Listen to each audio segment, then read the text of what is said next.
Hello art students, I'm going to show you how to use the different tools in your toolbox to finish up your coil pot.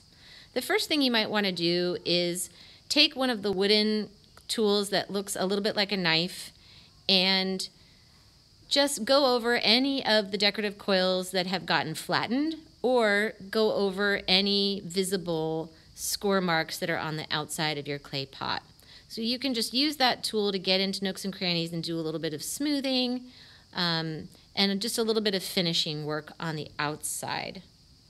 The next thing I'm going to show you is how to do one last round of smoothing on the inside of your pot. We want to make sure that it's really watertight and there aren't any cracks or holes in there. So you're going to take a damp sponge and press against your hand being on the outside of the pot, and just take that sponge and firmly press it into the clay and wipe it so that you're really wiping the clay smooth. So again, just make sure you've got your hand on the outside of the pot so that you're pressing into your hand and not just the wall of the pot, so you're not stretching it out.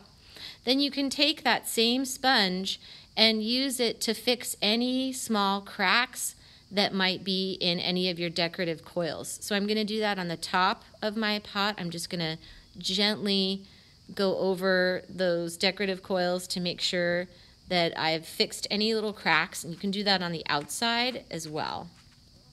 It's just a nice little way to finish it up and to be thinking about your craftsmanship on this project.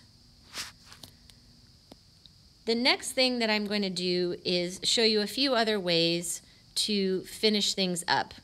One is to remove any excess clay with a loop tool. The loop tools have two different shaped loops on either end. One is kind of square and one is sort of oval.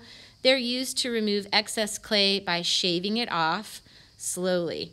So you pull it towards you on any areas where you feel like you've got lumps or bumps on the outside, or on the inside for that matter, if you have some places that are really thick. Next, we have a tool that is used for shaping and also for fixing cracks. It looks, it's got a rubber tip to it. It looks almost like a cosmetic applicator. You want to dip it in a little bit of water, and then you can use it with the water to smooth any little cracks that are in any of your decorative coils, or to do reshaping if there's something that got flattened on the outside.